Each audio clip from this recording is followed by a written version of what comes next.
So inflation is cooling off, but Bitcoin is yet to move. Why isn't it pumping? That's because the people who actually control the markets have yet to make their move. And we're going to talk about that today. So if you've not yet subscribed to the channel, I'm giving daily videos on Bitcoin and crypto. And so I want you to go ahead and go over to the YouTube channel right now and click subscribe, that big white button below, Rage Your Crypto, because every week I'm having a $100 Bitcoin giveaway to one subscriber who comments on the video. Make sure that you not only subscribe, but make sure that you comment as well, because you could win $100 in Bitcoin. It's the easiest way to get Bitcoin. And as we know, Bitcoin keeps going up further and further in the cycle, but yet we're totally stalled at the moment. Even though the big news right now, let's go ahead and take a look at the CPI, the US Consumer Price Index year to year. Last month, we hit 3%. We are actually a little high than what was forecasted, but the good news is that the forecast was not only lower, the actual inflation level was lower as well. So you would think typically when inflation goes lower, the markets tend to pump, but yet that's not what's going on. So even though we have a CPI of 2.8, Bitcoin is holding back. And so what is going on? And I even talked about that today too. I said, as predicted, inflation is down, market bouncing, likely as it goes into FOMC next week with the CPI news. And so also we'll get into PPI also tomorrow. I'll talk about that and what that means. But bottom line, we're not seeing Bitcoin move. And so it's going sideways right now. It's not crashing by any means, but you did see a slight pump on the news today, followed by a pullback. Now we've got a nice wick right here on the hourly chart. And as always, what happens with Bitcoin is it follows the stock market. Today, we had a nice little pump, but now we're just chopping away, going sideways on the stock market. And why is that happening? Where inflation is down. This is what the people want. This is what the government should want, yet nothing is happening. And the biggest point that I talked about also on Twitter and also in my video this week was I said, expect CPI numbers to potentially come out, be good, a pump happen into FOMC next week for the Federal Reserve as they talk about rate cuts, and then potentially it pulling back from there. Maybe a short-term pump, but yet the people who control this market, mainly the Federal Reserve in the American government, has really yet to make their moves. There's a lot of uncertainty in the market. And as I've stated earlier in my other video, I talked about the Federal Reserve in Powell talking about how they're not confident yet enough to shift on policy. Okay. So what that means is Chair Powell said, we do not need to be in a hurry and are well positioned to wait for greater clarity on further rate cuts. And the whole reason this is important to you and I, regardless of where you live in the world, is because when the Federal Reserve cuts rates, or they talk about future rate cuts, it tends to be bullish on risk assets, and the market does move up. So everybody's waiting on that. Everyone is waiting on the Federal Reserve, who seems to have the market in control of their hands at the moment. Now, again, when it comes to uncertainty, we're talking about policy from the current administration.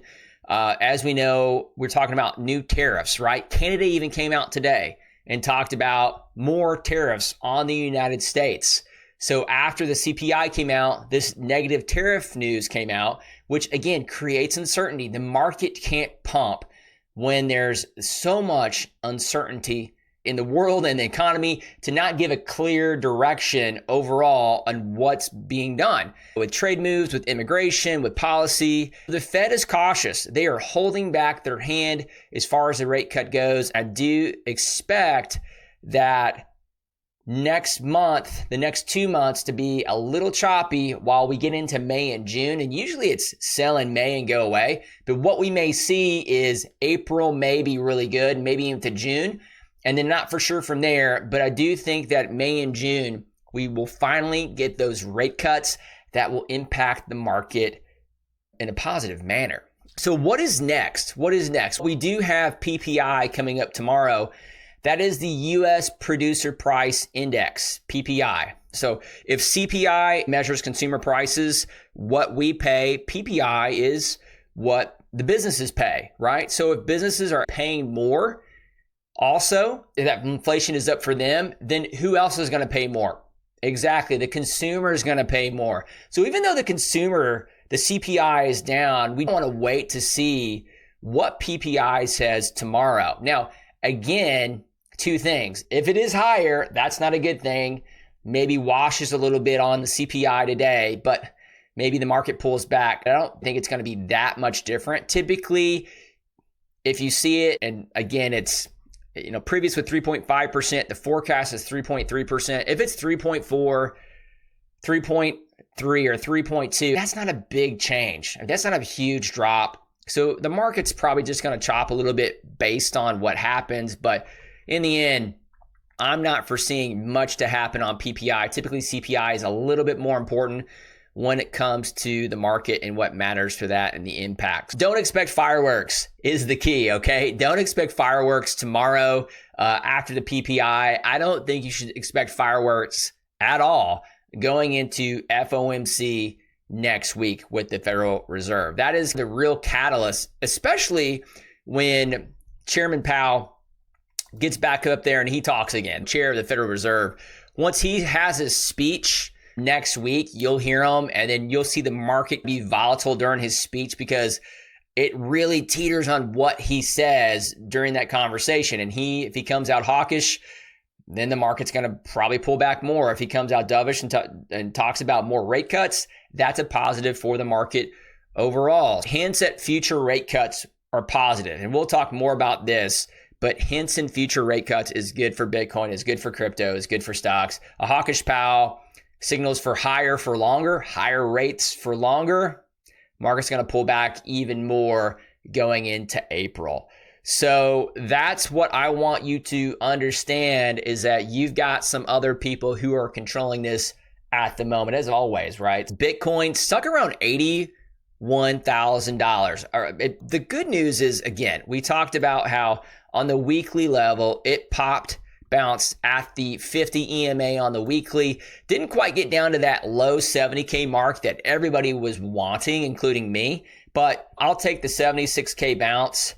A really wicked weekly break here, right? The weekly close down substantially. For me, I don't expect a V bottom necessarily to happen right now. There's not really any economic fireworks or catalysts to get us off and going unless the administration comes out and cuts all these tariffs and does a major policy change that's bullish on the markets overall. That's the only way that I think that we'll see Bitcoin in the markets perform better. Holding around 80K, I think anywhere between here and down below in the low 70Ks is a fantastic buy.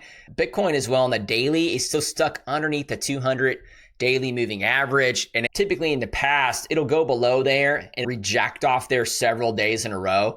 So I say that because I think as we go into the weekend, it could be a slightly higher or slightly lower, but I don't think there's going to be a lot of movement outside of chop right now. We are seeing a lot of similarities to last cycle's market as well, which we can eventually talk about that because I think you'll want to see some similarities.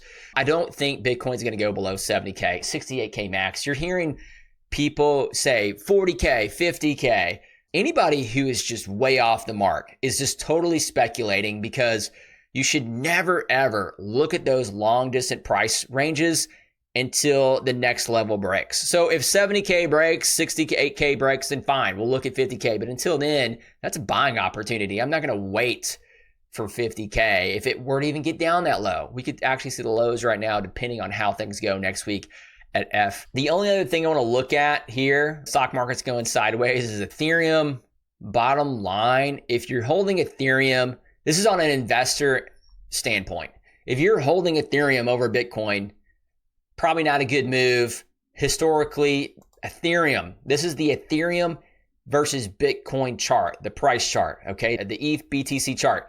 We are hitting lows that ETH BTC, so ETH compared to BTC, basically Bitcoin is vastly outperforming ETH or holding better than ETH.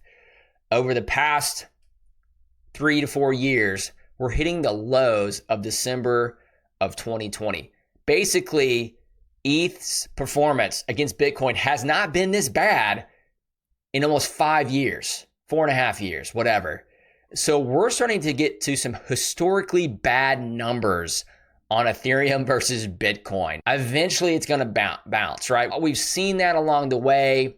Historically, that Ethereum will eventually bounce and outperform Bitcoin. But as far as an investment long-term strategy for me, I'm not really touching Ethereum, okay? I'll trade it. I'll watch on the USD charts as well too. But as far as versus Bitcoin, give me Bitcoin any day over Ethereum. And this chart right here should show you enough proof that you shouldn't be touching Ethereum as far as historically against Bitcoin. That is the only thing I wanted to share with you at the end of this, because we're hitting historical lows today on the ETH BTC chart. Now, my plan right now is to stay patient, right? Don't FOMO in.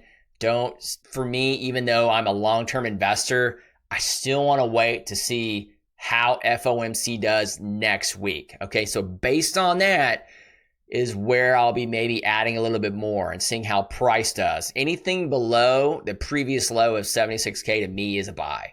That's the thing. I don't want to be in a rush here, because I don't think that there is a reason to be in the rush for the market. I think you're rewarded for patience. And I think even though these are prices that are going to be a lot higher in the coming 6 months for Bitcoin, but I still want to watch when it comes to what happens. Because again, if I can get in at low 70Ks, I'd rather add there than at 83, 84K. Okay, so that's what we're waiting on. Are you holding spot? Are you planning to do the same thing? Let me know in the comments below. I'd love to hear your thoughts on the market as well. What do you think Powell's going to do next week? What do you think PPI is going to be? Let me know in the comments below, because we're going to talk about PPI tomorrow, the outcome of that, and how it could potentially impact you. So bottom line, what I want you to do right now is subscribe to the channel if you've not yet subscribed. A lot of good information here. I try to explain and break things down into easy matter so you can understand how that impacts your crypto, how it impacts your Bitcoin, how it impacts the market, and maybe what to do next. I've got a couple hundred people watching the videos a day right now. Newer to YouTube as far as my videos, but I've been in crypto for a long time. Hundreds of thousands of followers over on Twitter. You can check me out and follow me over at x.com/Rager. You're going to be able to see that I've been in the market for a long time, right? I joined here and started talking about in 2014. With that said, subscribe to the channel. Make sure to comment below for you to be running in the $100 Bitcoin giveaway. As far as tomorrow, PPI, next week, FOMC, and we'll continue to watch Bitcoin key support and resistance levels, and we'll keep it going. So you guys trade safe. Look forward to seeing you tomorrow, and have a great day.